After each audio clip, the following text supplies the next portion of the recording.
Kriteria bakal calon wakil presiden bacawa pres pendamping Anies Baswedan semakin mengerucut. Ketiga partai politik yang tergabung dalam koalisi perubahan pengusung Anies yakni Nasdem, Demokrat, dan PKS sepakat tidak membebani Anies dalam memilih pendamping. Ketua DPP PKS Mardani Alisera mengusulkan bacawa pres Anies perlu memiliki basis yang kuat di Provinsi Jawa Tengah dan Jawa Timur. Kekuatan tersebut dibutuhkan untuk menyeimbangkan kekuatan pesin partainya yang akan memenangkan Anies di Jawa Barat. Berdasarkan kriteria tersebut, Mardani menyebut nama Gubernur Jawa Timur Khofifah Indar Parawansa sebagai sosok yang paling tepat untuk mendampingi Anies sebagai bacawa pres. Ia meyakini Khofifah mampu mengalirkan suara yang signifikan untuk Anies dari wilayah Jawa Tengah maupun Jawa Timur.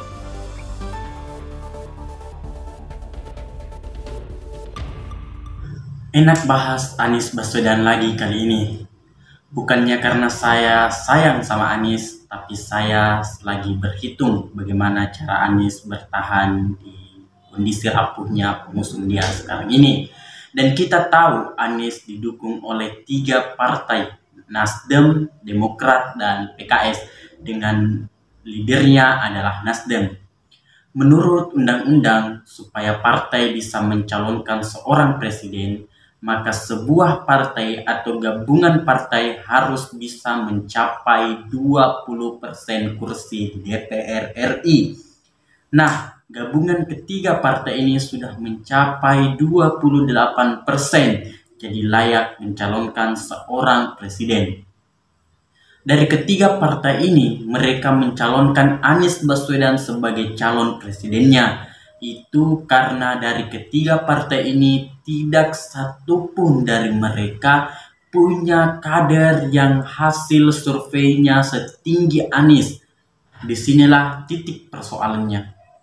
Salah satu syarat Demokrat dan PKS mau gabung dengan Nasdem dalam mencalonkan Anies Baswedan adalah mereka bisa mengajukan diri sebagai calon wakil presidennya Anies.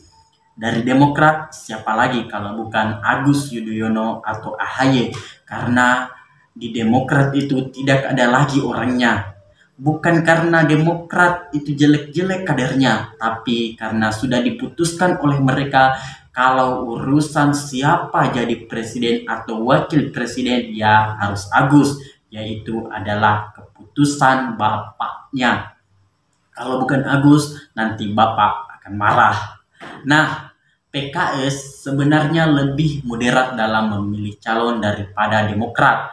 Di PKS itu tidak ada anak bapak atau anak ibu, tapi siapa yang royal dia bisa jadi calon.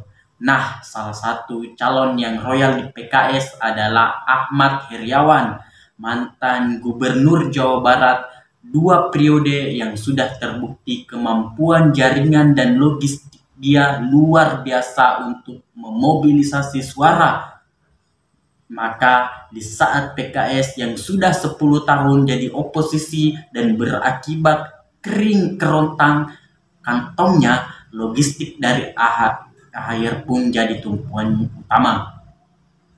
Posisi calon wakil presiden ini penting banget buat sebuah partai. Karena itu berarti dia juga punya hak dalam memimpin sebuah kebijakan di negara berpenduduk hampir 300 juta orang ini. Dan itu juga sebuah prestis yang akan menaikkan nilai suara sebuah partai dan berakibat naiknya suara mereka supaya bisa tetap bertahan di Senayan. Jadi kebayang tidak, Demokrat dan PKS pasti berebut untuk menjadi calon wakil presiden Anies Baswedan. Pertanyaannya sekarang, apa sih yang Demokrat dan PKS bisa tawarkan supaya mereka bisa jadi calon wakil presidennya Anies? Kalau Demokrat yang pasti mengandalkan suara kelompok garis keras yang dalam 2 pemilu kemarin ada di kubu Prabowo. Kelompok garis keras ini kemudian meninggalkan Prabowo dan Gerindra karena Prabowo gabung ke Jokowi, dan partai yang cocok sebagai induk Semang sekarang ini adalah Demokrat. Itulah kenapa Nasdem waktu itu buru-buru mengumumkan Anies Baswedan sebagai calon presidennya karena takut direbut oleh Demokrat.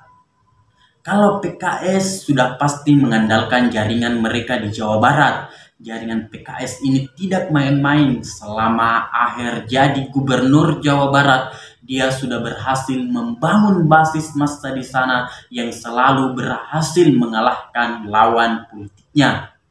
Jokowi sendiri dalam setiap pilpres tidak pernah menang di Jawa Barat sekalipun.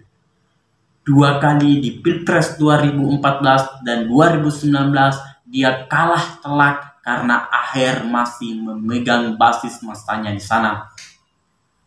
Kedua tawaran inilah yang membuat zaman Partai Nasdem yang sudah memegang Anies Baswedan sebagai orangnya, mau terima dia Demokrat atau PKS sebagai calon wakil presidennya. Kalau terima AHY, PKS itu bisa lepas. Kalau terima Aher, Demokrat bisa lepas.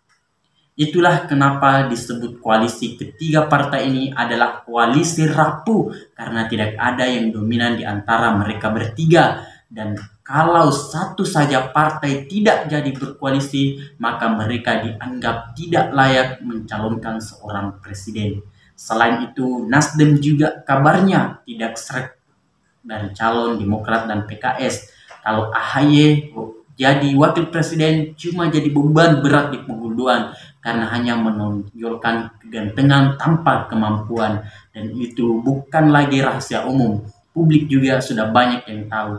Kalau PKS, maka itu juga kartu mati buat Anies. Sudah pasti ketika Anies berpasangan dengan Aher dari PKS, cap sebagai bapak politik identitas di tubuh Anies makin kuat melekat di badannya. Dan kalau mereka berpasangan, maka kemungkinan besar Aher dan Anies hanya akan menang di Jawa Barat. Sedangkan Jawa Tengah dan Jawa Timur bisa dikuasai oleh Ganjar. Jadi siapa yang akan dipilih Nasdem buat pasangan Anies? Saya dengar lagi Nasdem pengennya Anies pasangan dengan Khofifah Gubernur Jatim.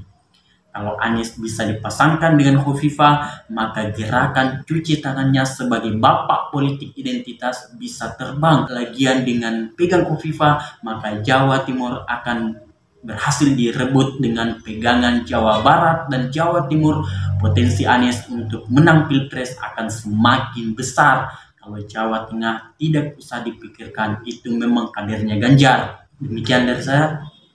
Wallahul muwaffiq ila aqwamit thoriq. Assalamualaikum warahmatullahi wabarakatuh.